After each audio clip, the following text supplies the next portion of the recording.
낮과 밤 제30장. 마크, 왜 그런 짓을 했어요? 어떻게 그럴 수가 있어요? 켄달은 부르짖었다. 그건 당신 탓이야. 아니에요. 벌써 말했잖아요. 어쩔 수 없는 상황이었어요. 그건 사고. 난 교통사고 얘기를 하는 게 아니야. 켄달 스탠포드라는 유명 디자이너를 말하는 거지.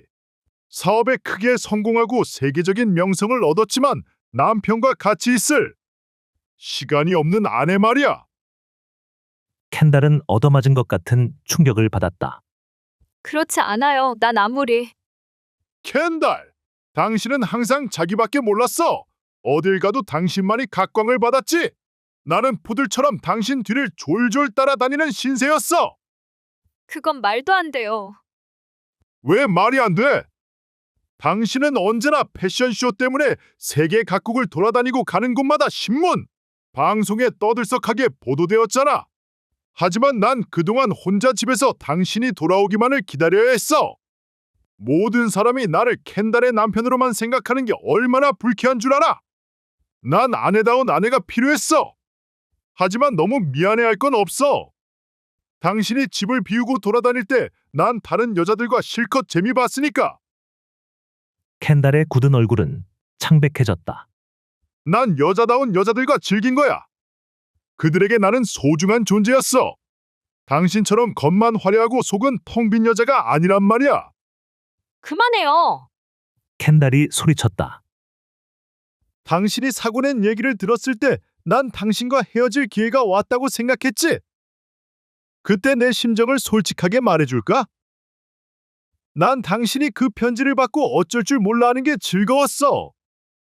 내가 켄달의 남편으로 받은 수모를 조금이나마 보상받는 느낌이었지. 더 이상 듣기 싫어요. 당장 짐 싸서 여기서 나가요. 다시는 내 앞에 나타나지 말아요. 오라고 해도 오지 않을 거야. 그래, 정말로 경찰에 자수할 생각이야? 어서 내 앞에서 없어져요. 켄달이 소리쳤다. 당장 떠나란 말이에요. 알았어. 떠날 거야. 파리로 돌아가야겠어. 아, 사랑하는 당신, 걱정 말아요. 당신이 협박 운운하지 않는 한 나도 교통사고 얘기는 꺼내지 않을 테니. 1시간 후 마크 르노는 뉴욕을 떠났다. 다음 날 아침 9시 켄달은 스티브 슬론에게 전화했다. 안녕하십니까, 르노 부인. 무슨 일이신지요? 오늘 오후에 보스턴으로 가겠어요. 고백할 게 있어요. 스티브 슬론과 마주 앉은 켄달은 창백한 얼굴에 지친 표정이 역력했다. 몸이 굳어버린 듯 꼼짝 않고 앉아 입을 열지 못했다. 스티브가 먼저 말했다. 뭔가 고백할 게 있다고 하셨지요? 그래요. 내가 사람을 죽였어요. 그녀는 흐느끼기 시작했다. 그건 사고였지만 난 현장에서 도망쳤어요. 고통스러운 표정으로 계속 흐느꼈다. 난 죽은 그녀를 길에 남겨두고 그냥 도망쳤어요. 좀 진정하세요. 차근차근 처음부터 얘기해 보세요. 켄달은 자초지종을 털어놓았다. 켄달의 얘기는 거의 30분이 걸렸다. 얘기가 끝났을 때 스티브는 잠시 생각에 잠겼다. 그러면 이제 경찰에 자수하겠다는 말입니까? 그래요. 사고 직후에 자수했어야 했는데 늦었지만 이제라도 자수하겠어요. 난 어떤 벌이라도 달게 받겠어요. 스티브는 잠시 생각하다가 말했다. 이 사건은 고의성이 없는 사고였고 르노 부인이 자수한다면 재판부도 관용을 베풀 겁니다. 켄달은 계속 흐느끼면서 감정을 주체하지 못했다. 어떻게 되든 속 시원하게 털어놓을 거예요. 남편은 어떻게 하실 겁니까? 그녀가 고개를 들었다. 어떻게 하다니요? 협박으로 돈을 갈취하는 것은 심각한 범죄 행위입니다. 여태까지 갈취당한 돈을 입금시킨 스위스 은행 계좌번호를 알고 계시지 않습니까? 고발하시면 그 즉시 안 돼요. 켄달은 단호하게 말했다. 난 그 사람 이름도 듣기 싫어요. 자기 편한 대로 살도록 내버려둬요. 나는 내가 할 일만 하겠어요. 스티브는 고개를 끄덕였다. 부인 원하시는 대로 하십시오. 그럼 경찰서로 함께 가시죠. 오늘 밤은 유치장에서 보내야 할지도 모르겠습니다. 하지만 곧 보석으로 석방될 겁니다. 켄달은 쓴웃음을 지었다. 이제 여태까지 못 해본 일을 하게 되었네요. 그게 뭐죠? 죄수복 줄무늬로 드레스를 디자인해 봐야겠어요. 그날 저녁 스티브는 집에 돌아가자마자 줄리아에게 오후에 있었던 일을 얘기했다. 줄리아는 충격을 받았다. 남편이 아내를 협박하고 돈을 갈취했단 말이에요? 어떻게 그런 일이 있을 수 있어요? 말을 멈추고 잠시 스티브를 쳐다보았다. 스티브, 어려움 당한 사람을 도우며 사는 게 정말 보람있겠네요. 스티브는 그녀의 눈을 바라보았다. 이러다가는 내가 당신의 도움이 필요하게 되겠어. 스티브 슬로는 커피 끓는 냄새와 베이컨 굽는 냄새에 눈을 떴다. 잠이 덜 깬 채로 침대에서 벌떡 일어났다. 파출부가 왔나? 당분간 오지 말라고 했는데. 그는 가운을 걸치고 슬리퍼를 신고는 서둘러 주방으로 갔다. 줄리아가 아침 식사를 준비하고 있었다. 스티브가 들어서자 그녀는 고개를 들었다. 굿모닝. 명랑한 목소리였다. 달걀은 어떻게 하는 게 좋아요? 글쎄, 스크램블이 좋겠어. 좋아요. 베이컨과 달걀 스크램블은 내 특기예요. 사실 제대로 할 줄 아는 것은 그것밖에 없어요. 난 요리에 전혀 소질이 없다고 말했었죠? 스티브는 미소 지었다. 앞으로는 당신이 직접 요리할 필요가 없잖아요. 원한다면 요리사를 몇백 명이라도 고용할 수 있을 텐데. 스티브, 정말 그렇게 많은 유산을 내가 상속받게 되나요? 그럼요. 당신의 상속 지분은 10억 달러 이상 될 거요. 줄리아는 도무지 실감이 나지 않았다.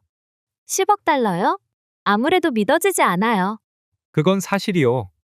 스티브, 이 세상에 남아도는 돈이 그렇게 많겠어요?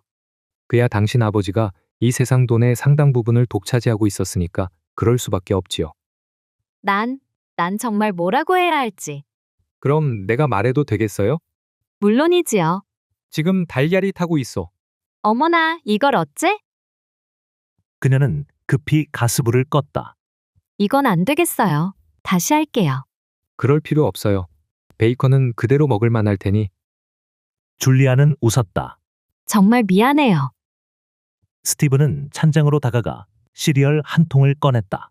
베이컨과 시리얼로 아침을 때우는 게 어때요? 좋아요. 줄리아가 대답했다. 그는 시리얼을 그릇 2개에 나누어 붓고 냉장고에서 우유를 꺼냈다. 두 사람은 식탁에 마주 앉았다. 가끔이라도 음식 준비를 해주는 사람이 없어요? 깊은 관계의 여자가 있느냐는 질문인가요? 줄리아는 얼굴을 붉혔다. 그런 뜻이에요. 그런 사람은 없어요. 전에 한 여자와 2년 동안 사귀었는데 결국 성격 차이로 헤어졌어요. 그거 참 안 됐군요. 줄리아는 어때요? 그녀는 속으로 헨리 웨슨을 떠올렸다. 그런 것 같지 않아요. 스티브는 이해가 안 된다는 표정이었다. 그런 것 같지 않다는 게 무슨 뜻이지요? 설명하기가 좀 어려워요. 우리 두 사람 중 한 사람은 결혼하자고 하고 그녀는 조심스럽게 말했다. 또 한 사람은 결혼할 생각이 없어요. 그렇군요. 줄리아, 상속 문제가 마무리되면 캔사스로 돌아갈 생각입니까? 어떻게 해야 할지 아직 모르겠어요. 처음 여기 왔을 때는 모든 게 생소했지만 어머니가 항상 보스턴 얘기를 했기 때문에 점점 이곳이 익숙해지는 것 같아요. 어머니는 여기서 태어났고 이곳을 항상 그리워했어요. 나는 지금 고향에 돌아온 셈이잖아요. 살아계실 때 아버지를 만나보지 못한 게 섭섭해요. 해리 스탠포드를 만났다면 상처만 받았을 거야. 아버지를 잘 아세요? 모릅니다. 아버지는 사이몬 피츠제랄드 씨만 만났어요. 두 사람은 그렇게 1시간이 넘도록 얘기를 주고받았다. 서로를 스스럼 없이 대할 수 있는 편한 상대로 느꼈다. 스티브는 줄리아가 보스턴으로 오기 전에 있었던 일들을 얘기해 주었다. 줄리아 스탠포드를 자칭하는 여자의 도착, 텅 빈 스탠포드의 무덤, 그리고 드미트리 카민스키의 증발 등이었다. 정말 믿기 어려운 일이에요. 누가 음모를 꾸몄을까요? 아직은 모르겠어요. 하지만 지금 그 음모를 밝히려고 조사 중입니다. 어찌됐든 이곳은 안전할 거예요. 모든 게 밝혀질 때까지 이곳에 있도록 해요. 줄리아는 미소 지으며 말했다. 나도 이곳이 안전하고 편하게 느껴져요. 정말 고마워요. 스티브는 무슨 말인가 하려다 생각을 바꾸었다. 그는 시계를 들여다보았다. 출근하려면 빨리 옷을 갈아입어야 되겠어요. 할 일이 많거든요. 스티브는 사무실에서 피츠제랄드와 마주 앉았다. 좀 진전이 있나? 피츠제랄드가 물었다. 스티브는 고개를 저었다. 아직도 오리무중입니다. 이 음모를 꾸민 사람은 보통 사람이 아닌 것 같습니다. 우선 드미트리 카민스키를 추적했습니다. 그는 코르시카에서 파리를 거쳐 오스트레일리아로 갔습니다. 시드니 경찰에 문의했더니 카민스키가 오스트레일리아에 입국한 것을 알고 깜짝 놀라더군요. 인터폴에서도 수배되어 있었어요. 지금 시드니 경찰이 카민스키를 찾고 있습니다. 제 생각으로는 해리 스탠포드가 우리 사무실로 전화해서 유언장을 바꾸겠다고 말한 순간 스스로 사형 선고를 내린 것으로 보입니다. 누군가가 유언장을 바꾸지 못하도록 결단을 내렸을 겁니다. 사고 현장을 목격한 사람이 드미트리 카민스키밖에 없으니 그가 나타나야만 사건의 실마리가 풀릴 것 같습니다. 그렇다면 경찰에 수사를 의뢰해 보는 게 어떨까? 스티브는 고개를 저었다. 사이몬, 우리는 심증밖에 없지 않습니까? 지금 상황에서 확실한 범죄 행위는 누군가가 묘지에서 시신을 파내고 유기했다는 것밖에 없습니다. 게다가 누가 묘지를 건드렸는지도 모르잖아요.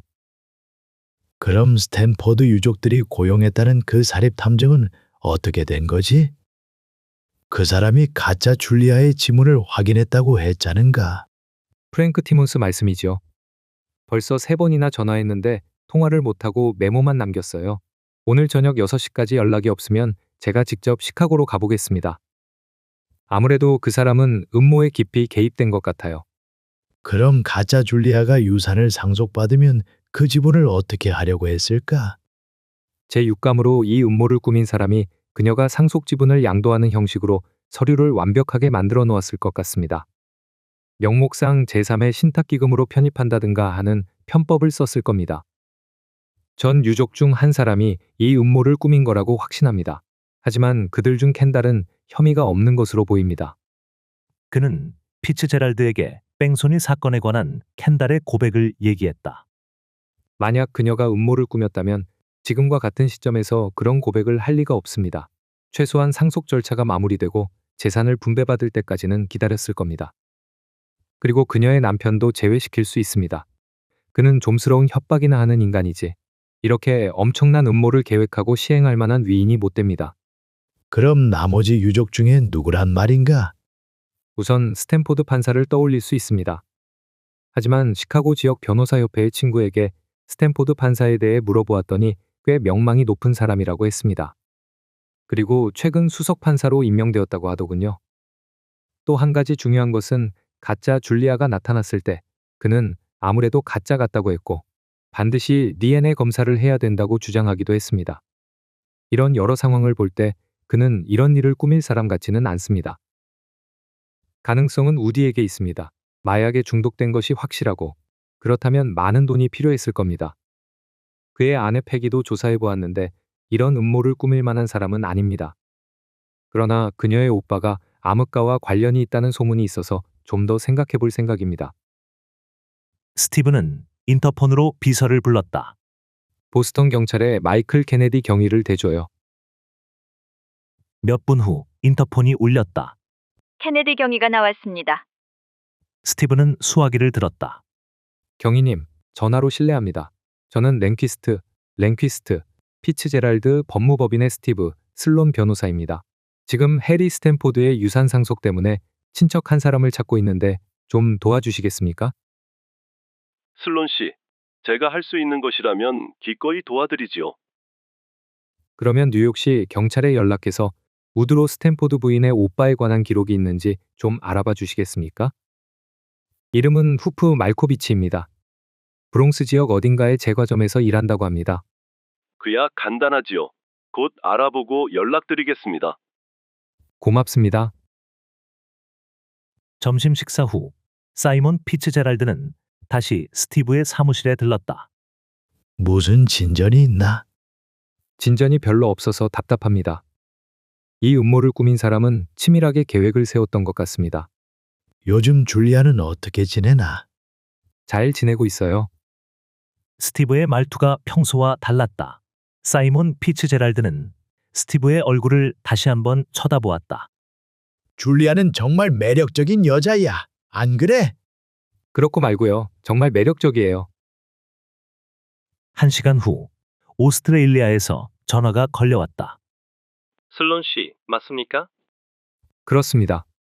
시드니 경찰의 맥피어슨 경감입니다. 안녕하십니까? 경감님.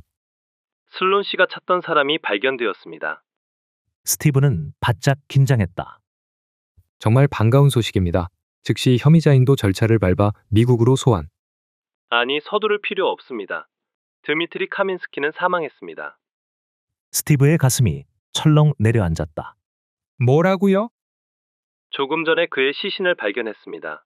손가락이 잘려나가고 여러 군데 총상을 입었더군요. 러시아의 마피아에겐 특별한 살인 의식이 있지.